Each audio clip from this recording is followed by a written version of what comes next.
Welcome back to the BenchMop Scrubs podcast. This is part 2 of the Super Wildcard Weekend and upcoming divisional playoffs recap. And we're going to be discussing the NFC aspect and kind of the predictions moving forward.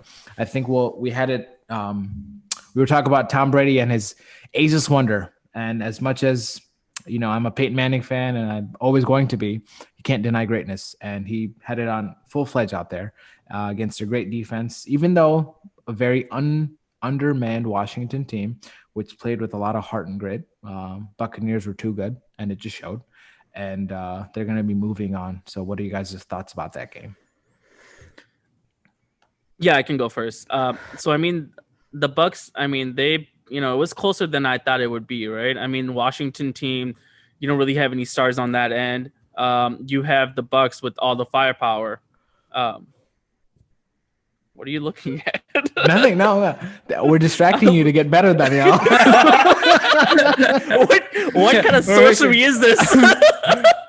For everybody for all the listeners, we actually do a video chat while we're doing this. So we kind of look at each other, and so we're distracting Danielle so he can get better. Apparently, we need to work on it. So I gotta ignore you guys is what I should be concentrating on. Right. But the Bucks have a really talented team on the offensive side. You got Brady, you got Fournette, you got Barber, who was injured and didn't play this game. But you have a lot of weapons on the outside. You got Godwin, you got Antonio Brown, you also have Mike Evans, and then you also have Gronk. So with all that talent, I expected the Bucks to kind of win that game handedly. But the Washington football team, they're a gritty team, and their coach Yusuf, you remember him, Ron Rivera, our Bears defensive Riverboat Ron. Yeah, I definitely miss him. He was a great coach. Absolutely. And he does a great job, and he's a great coach. He had cancer this year, and he led his team to come out of the NFC East with the Eagles, with the Cowboys. Those are teams that are much more talented, in my opinion. And he brought them out, and with the fourth backup, right? You have Kyle Allen, you have Alex Smith, you have Haskins, and then you have this random guy by the name of Heineke, who no one has ever heard of. He's an undrafted quarterback, released 4 times, and he threw for 350 yards and 2 touchdowns. He only played 1 game this year, right? So, played really well. And he also ran for 50 yards. So it's not like he could just throw. He also ran the ball. So, you had one team that was star-studded on one side with the Bucks, with all that talent. And then you had the other team, Washington football team, which is more just grit and, driven to excel. And, you had a close game. So I wasn't impressed with the Bucks. But they're playing the Saints, and watching the game versus the Bears, I'm not impressed with the Saints either. So I think the Bucks most likely will come out, and I can see them giving the Packers a challenge. So Obaid, I can see that happening where they kind of come out. You have Tom Brady, so I mean Tom Brady's the greatest player / quarterback to ever play the game. So with that guy, he's kind of like a LeBron James. When it comes to the playoffs, he steps it up. Keeps getting younger, as Yusuf mentioned. So I'm excited to see what happens, but wasn't as excited with how they played. But then again, Washington was a surprise team in the playoffs, and I think they gave out. They played with full heart. So, I think this Washington team is a very special team because just having all that adversity with not just the situation with their coach, but also Alex Smith, who obviously, both Ron Rivera deserves to be coach of the year with everything he's gone through. And Alex Smith, they should just name their comeback player of the year award after him because he's deserved it, from possibly losing his life to coming back and playing and being 5-1 as a starter, by the way. So he did phenomenal to get his team to this point. And I think this,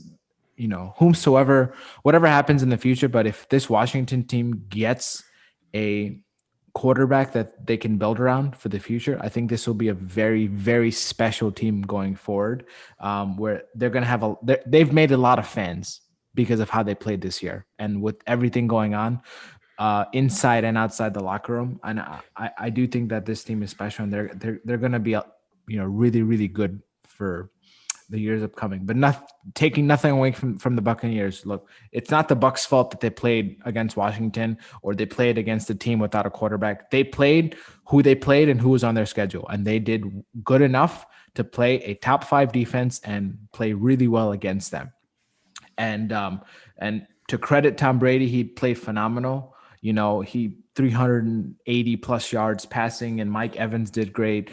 Even though Gronk didn't have a catch, but Evans did great. Antonio Brown and him seemed to be really building a rapport with one another, and I think that's very dangerous for the rest of the league. If Brown has his head on straight, I mean, he is so talented. He is a top 3 receiver, any day of the week. And Leonard Fournette played great. He played like Leonard Five-net, and wow. Oh my God! No, I didn't really expect the same reaction, but nonetheless, I thought you guys would explode in laughter. But I guess that's not it.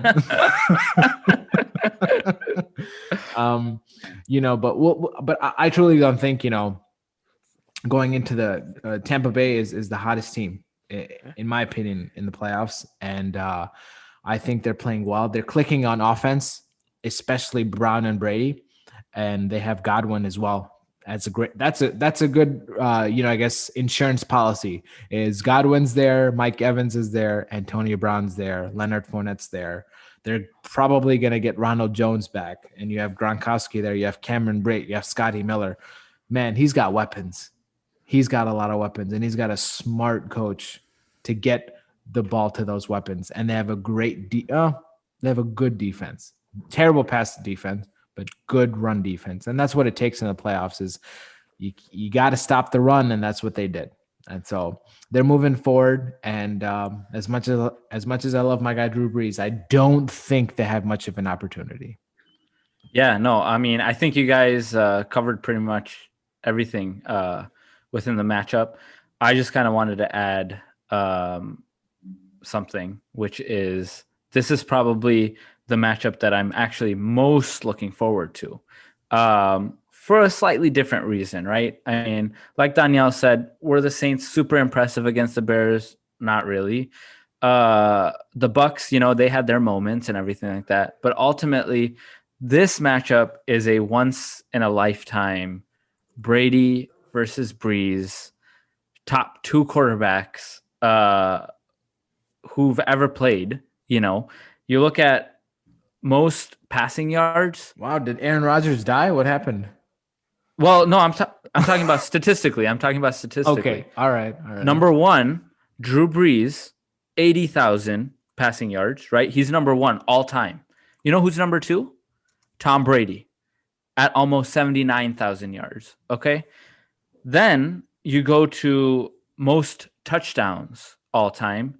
Number 1, Tom Brady, 581 touchdown passes. Number 2, Drew Brees at 571. These guys are the top 2 in passing yards and in touchdowns, vice versa. And I mean, honestly, not a lot of times, we never got to see like a Kobe, LeBron, Michael, Kobe in a championship type atmosphere or something like that. These guys came into the league around the same time, right? And they've sustained their greatness throughout it all. What's unreal to me is we're 29, right? And I remember when Tom Brady came in for Drew Bledsoe back in 2001, and I was in 5th grade, right? So we grew up with these guys, and now we're like professionals in our own thing. We've gone to high school, graduated college, graduated grad school, and these guys are still balling out, man. That is unreal to me. And it's really cool to see. So I think for me, when they play each other, I'm just going to try to appreciate the moment and see 2 GOATs go at it. And may the best man win. And I know it's a team sport, but man, I am just excited for that Tom Brady, Drew Brees matchup. I think they're 2 human beings, but it'd be pretty cool to see 2 GOATs go at it too, I think. Okay. Obaid. Daniel, this is how many times did we allow this for Obaid per podcast? Guys, come on, don't set a limit on me. You are scratching the limit, my friend. Am I pushing it? Come on, you are guys. Pushing the envelope. Fine. All right. That was my last one. Okay. Unless there's another opportunity, then I'll take it. But this is the last one for now. Speaking of last one, I think we might have seen Mitchell Trubisky play his last game as Bears quarterback. So I feel like we're gonna need a whole episode for Dude, that. we need like 2 episodes, man. I swear. I mean, come on, guys. I know, Yusuf, you're very optimistic, but let's be honest. They weren't going to be. Not that the Saints played phenomenal by any stretch, but I was reading a funny stat. The leading receiver on the Washington football team was Chris Sims, and the guy who dropped the ball was Javon Wims. Not Sims. It just rhymes. I thought it was the same name, so then I had to recheck it again. But nonetheless, I thought it was a good comparison. I thought I'd trigger both you guys, but I thought that was a touchdown, and man, he dropped it, and that sucks. But I didn't like the. If Wims catches that football, the Bears win that game. That is not true. But I'm okay. joking. I am joking. I'm joking. Yeah. It would be different though. Yeah. Yeah. I think we've seen the last of Mitchell Trubisky, and I personally also think, with all the chatters that's been going around, that we might have this team might be blown up this offseason. I mean, a good thing. Yeah. I mean, I like Danielle said, I think this is going to need an entire episode on its own. The frustration is still real. I try to be as optimistic as possible, but the Bears, let's be honest, had no business being in the playoffs, and it showed. It was embarrassing on all fronts. Anthony Miller just not being able to control his emotions, not understanding the gravity of his mistake and the gravity of the game, lack of discipline, flags. I mean, you name it, everything was wrong. This Bears team needs to figure things out quick if they want to get anywhere. But I'm over it now. On to next year. We'll see. Are you over it? No, Daniel. Are you having nightmares like I am with these Bears? My blood pressure is elevated. Like I said, man, a couple of weeks ago, as a Bears fan, right? A slight sliver of hope gets us so excited. I know. And like Yusuf, remember when we were talking weeks ago, you're like, bro, the Bears are gonna get in and we're gonna beat the Saints, and we're gonna do great. And then you watch them play and you see that they suck, and they have no discipline, and they have bad play calling. I mean, a lot of it is. I mean, the Bears did play bad, but I think a lot of it is them hurting themselves with these penalties. Absolutely. And I blame that on the coach, right? Nagy. He's supposed to prepare them. He's supposed to ready them. He's supposed to make sure his team is prepped. And I mean, like you said, Anthony Miller got ejected for that, stupid act that he did. But if you go back to about a month or two ago, when the last time the Bears played the Saints, and Javon Wims again, that number 22. Yeah, it's he the same punched, guy. What's it called?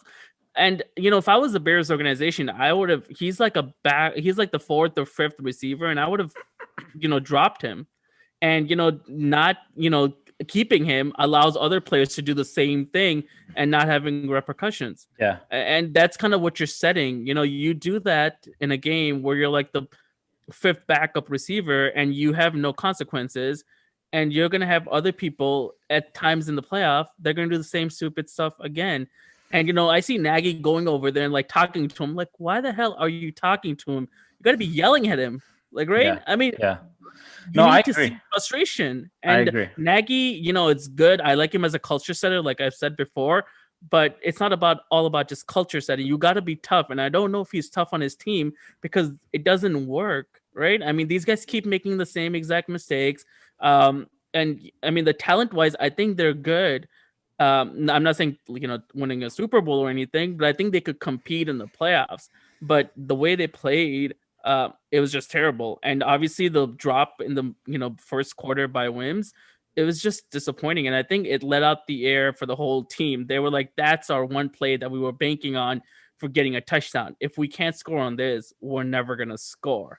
And I think that set the mentality for the rest of the game. And, it just continued. And the defense was playing pretty well, actually. They were getting after the quarterback. They were putting on, getting pressure on Breeze. So I thought it was playing pretty well. But just, hurting themselves and disappointing themselves. I think that's just what took the game away. And then Saints defense is really good. So they shut down the Bears running game. They took out the two key pieces for the Bears offense, Montgomery and Allen Robinson. Allen Robinson. Once you take those two guys out, I mean, the Bears can't do anything.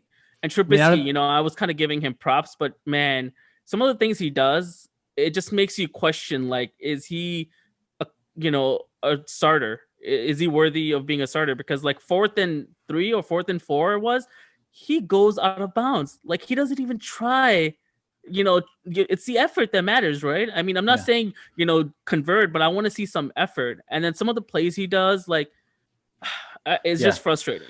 No, I think you brought up very good points. I think especially the defense keeping them in the game for as long as they did, as bad as the Bears offense was, it was still close. 7-3 at halftime. 7-3 at halftime. And it was a 1-possession game for the longest time, but I think they scored one more time and that deflated everything, because what's sad is, and it's sad and it's frustrating, and there's just so many more words for it, there's so many emotions towards it, is, when it was 7-3, I was like, okay, all the Bears have to do is at least get a touchdown to make this a game, right? It's still within reach.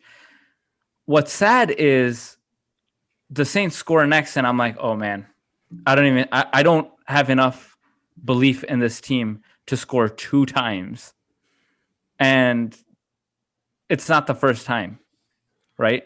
I mean, there was a game that the Bears had against, I think it was the Vikings or the Rams, where the defense and special teams scored more points than the offense. Like it's just so bad on all fronts. It's like, and they embarrass themselves on national TV, and it's like, the Bears could be a single reason that they go back to the 2-team bye format. Because they're not going back to that. You don't think so? I don't think so. But honestly, man, I when we were talking about it as fans, I like it, but at the same time, I don't like the idea of rewarding a mediocre team, like Chicago Bears, who are 8-8, and then penalizing a 12-4 New Orleans Saints, right? Because anything can happen in the playoffs. I feel like the Saints busted their butt the entire season, got 12-4. They deserve that bye. And the Bears crawled into the playoffs, right? They crawled this entire season. I mean, they backed into the playoffs because they needed to beat the Packers and they didn't, but Arizona couldn't beat the Rams. They did nothing, dude. It's just like, man. And but that's.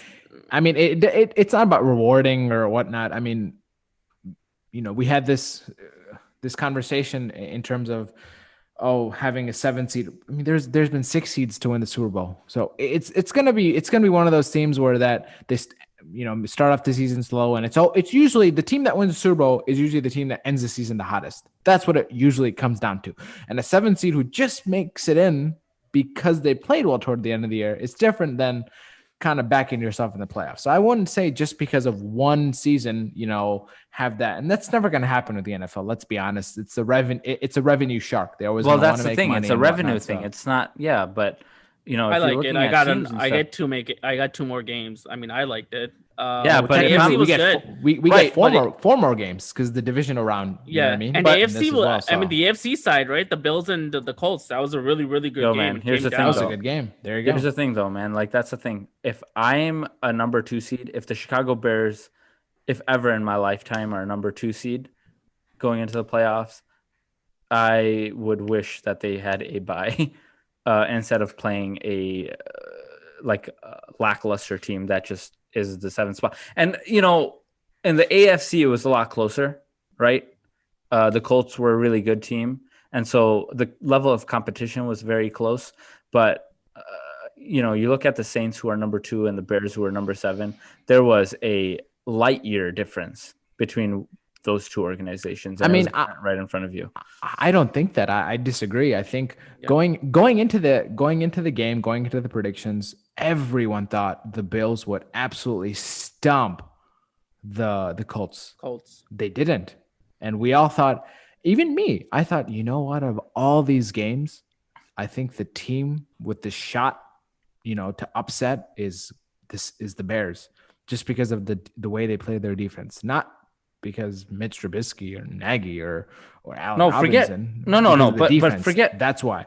And the defense did a good enough job to stay within that game, ultimately. And obviously, as the story goes in Chicago, round and round, the offense still is pretty bad as always. And so, but I don't think that's to discredit the Saints or anything, No, but I'm not talking about matchups necessarily. I'm talking about what the team is doing in the regular season, right? The Colts went 11-5. That's a heck of a season. They only lost 5 games.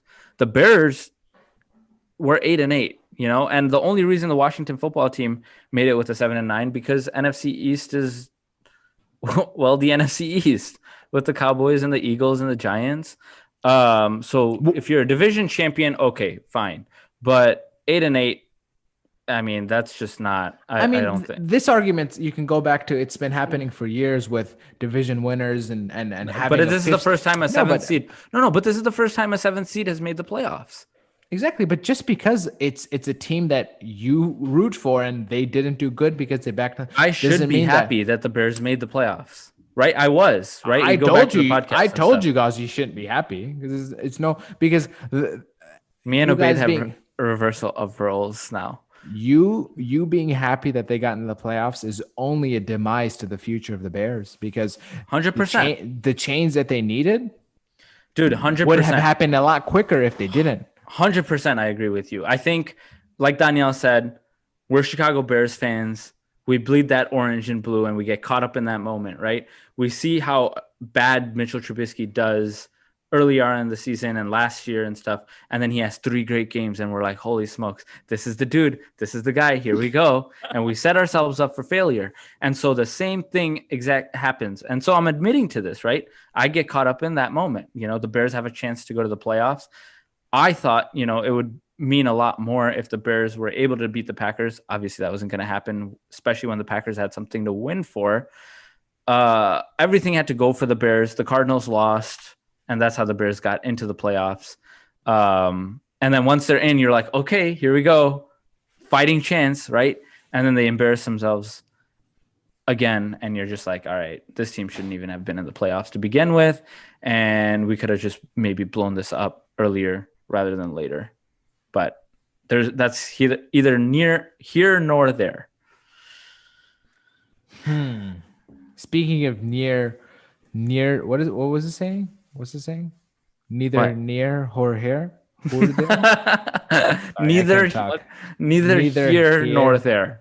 And who's not there anymore is the Seahawks because of how terrible they played. And Russ couldn't cook. He couldn't find the kitchen. The only thing he was cooking was bacon turnovers, and that's what was going on. Oh, snap. So that's what was going on. My Super Bowl pick embarrassed me, and Russ, I'm not going to pick you for fantasy next year. I was going to, but forget it. 11 of 27. Auto draft. Don't bring you should say look, Russell Wilson, my computer won't draft you again. Look, exactly. I'm not even gonna put him on my queue list. Forget it. Guys, I was tired. Okay, I had a long day. Don't blame me for this. But Wilson, 11 of 27. 175 yards. I mean, granted, the Rams have a good defense and it's a division game, but man, it wasn't even close. Like, it was a bad game, and it was probably the least enjoyable game of the weekend, honestly. And that's after watching the Saints and the Bears game. This was still the least enjoyable game for me, because I, for some reason, don't like Jared Goff. I think he's a very overrated, overpaid quarterback, and I don't think he's that great. So that's why, and I think Wilson is phenomenal, but I don't know what happened in this game. I mean, their run game was okay. They had over 125 yards rushing, but they couldn't get anything passing going on. And not that they're lacking targets. They got Metcalf, who's a rising superstar. They have Tyler Lockett, who's a good second wide receiver. They have Chris Carson who can catch it. They have, a couple good tight ends. So I'm not sure what happened, but it's just, they didn't look good. They had a bad funk going on. I think, ultimately it's one thing that they really need to shore up is their offensive line. It was terrible. They're not really giving Russell any time. He was sacked 5 times.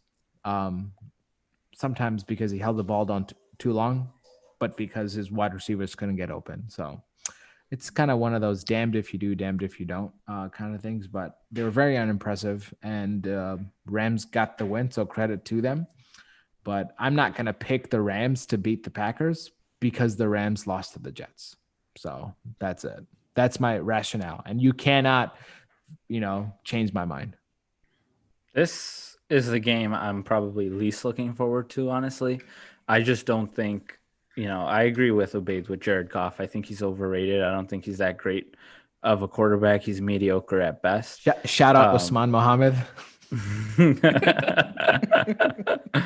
And he's just not going to be able to trade punches with Aaron Rodgers, And I think Cooper Kupp got banged up.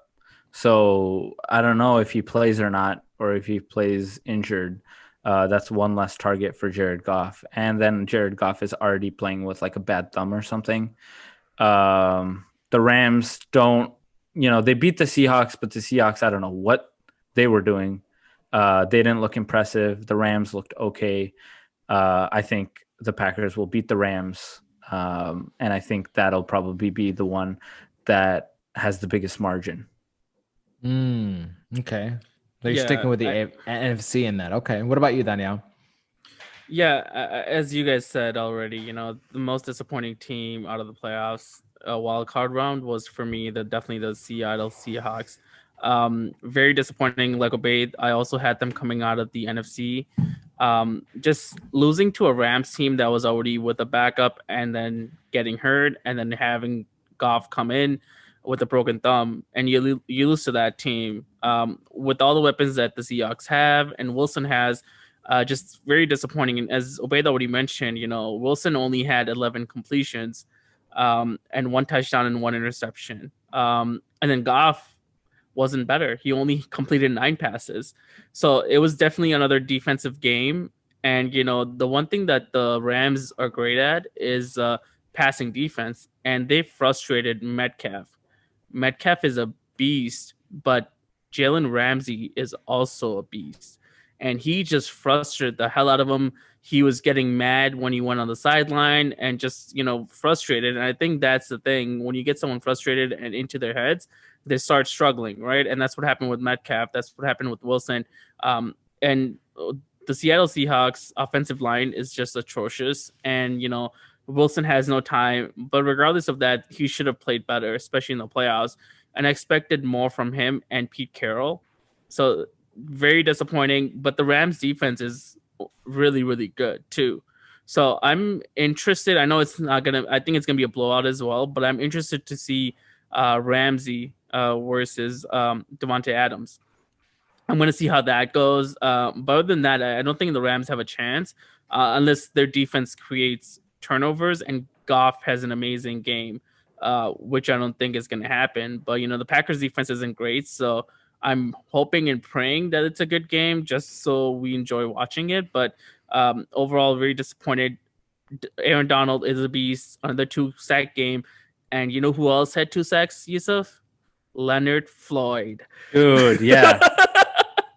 These guys always get better. They always get better when they leave the Bears. And they get worse when they come to the Bears. Robert Quinn, amazing pass rusher. Let's come to the Bears, and you're going to suck it up. Yeah, dude. Do you remember Bernard Berrien, dude? Dude. He went to the Vikings, and they killed it. Killed it. Oh, who was the other? Aroma Shadu. Aroma Shadu, what you do? Dude, I was like, bro. Dude, Mike Davis, bro. Mike Davis this year. Yeah. Mike Davis, for God's sake. Raheem Mostert in the Super Bowl. He saved Obaid's fantasy team this year. Bro. Oh. And then Raheem Mostert. And Raheem Ketchup. All right, that's it. Daniel, from here on out, it's just you and me in this podcast. Or cutting down. Ibrahim is first and now Look, you can't mute me. I am the one that started this podcast, so screw you guys.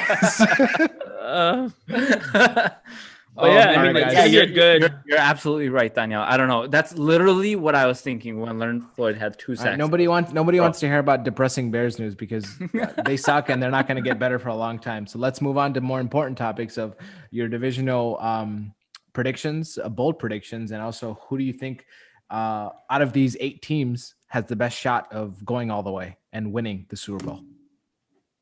Chiefs. I think we all should have the Chiefs because they're by far the best team.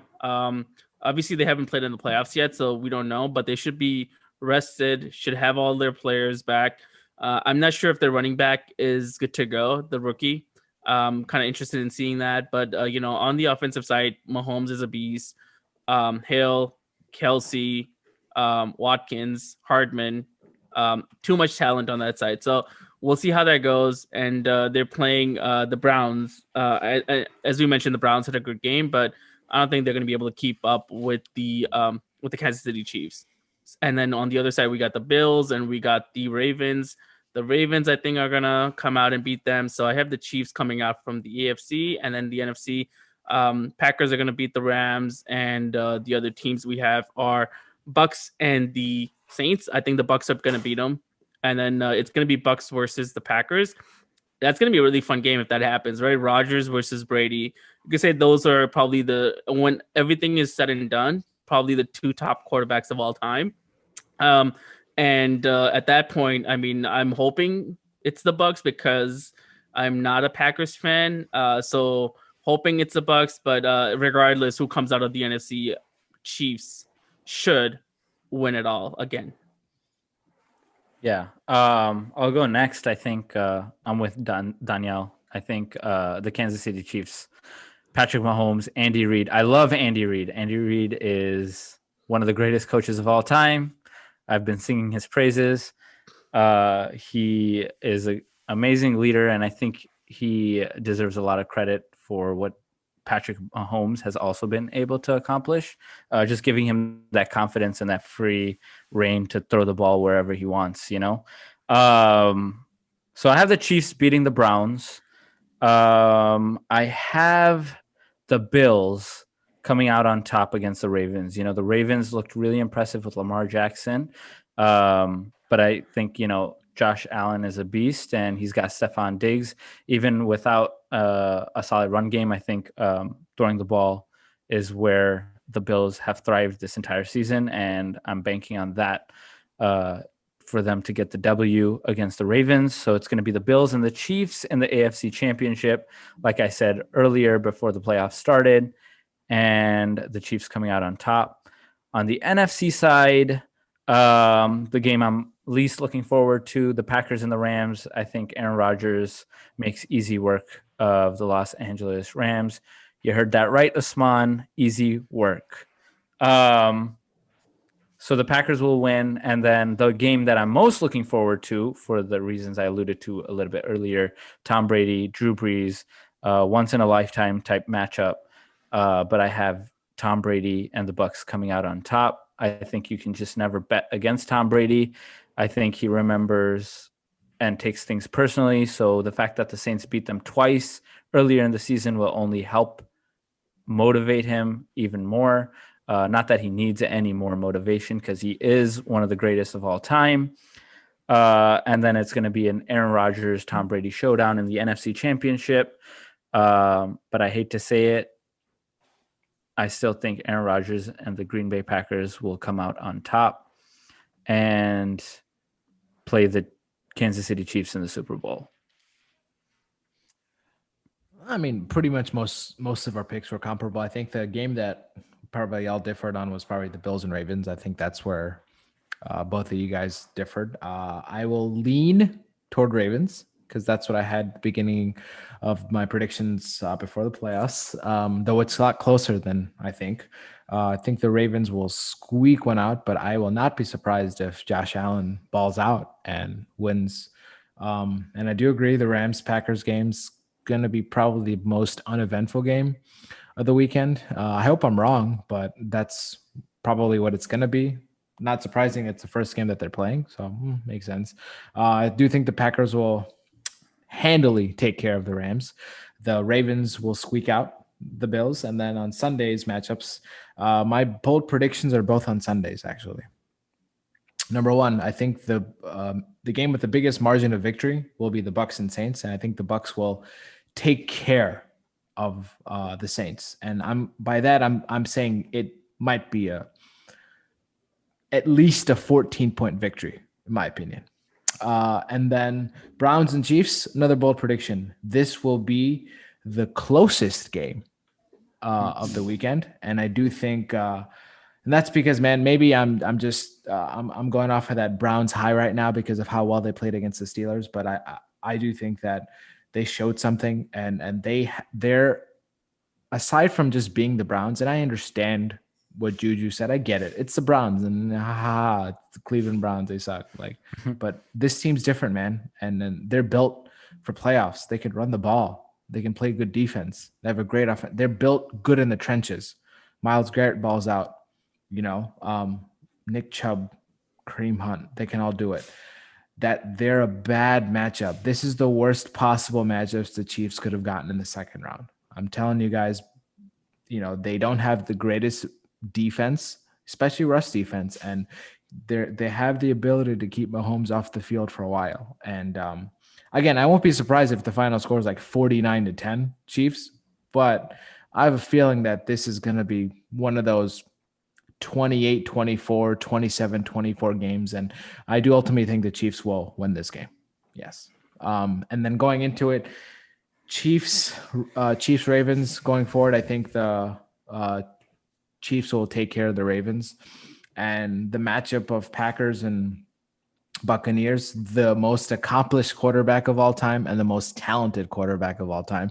That's how I'm going to reference them from now on. And I do think, as much as I don't want to say this, I think the Buccaneers will probably take care of the Packers because, again, it's not just that it's not that the Packers are a bad team. The matchup with how they, match up player to player and styles of plays, I think the Buccaneers will edge them out. And I think it'll be Mahomes and Brady for the ages. And I do think the Chiefs will come out on top. But that's my predictions for now, and that's what the BenchMop Scrubs predictions are. And obviously, Ibrahim agrees with everything I said, as per what I said earlier. And moving forward, we're excited for the games, and we all, we're very thankful you guys tuned in again, and we hope to catch you guys soon. And we're gonna have a podcast next week again. Same thing, recap the divisional round and looking forward to the conference championships and seeing if any of our predictions were right, if our bold predictions were wrong, and more predictions in the future. But thanks again, guys, and hope to hear from you guys soon. And feedback. Yes. And the next podcast will not include any Ube jokes because he's that is his limit. TBD. That is TBD because the people want it. The people want it. All right. So we will not stop the count. We will keep going until they get what they want. Yeah. So when are we getting those shirts? Oh yeah, dude. Soon. As soon as I am able to see you guys. But I'm telling you, man, they are dope. SS crafted designs. Looks sleek. And you know what's crazy is he really cleaned up our logo because it was a little blurry the way we had kind of edited it. Edit. Yeah. Edit. So he's really foreign, sharp. Guys. He's really foreign. He doesn't know a lot of English, so So it's really sharp. So check it out. SS Crafted Designs. Thank you, Sabur. Appreciate it, man. Peace out, guys. Follow us on Instagram, Facebook, Twitter, MySpace, Parlor, everything. we're everywhere, guys. And catch this Spotify catch this podcast. Catch Spotify on BenchMop Scrubs. Yeah, there you go. All right, see you guys. Take care, guys. Bye.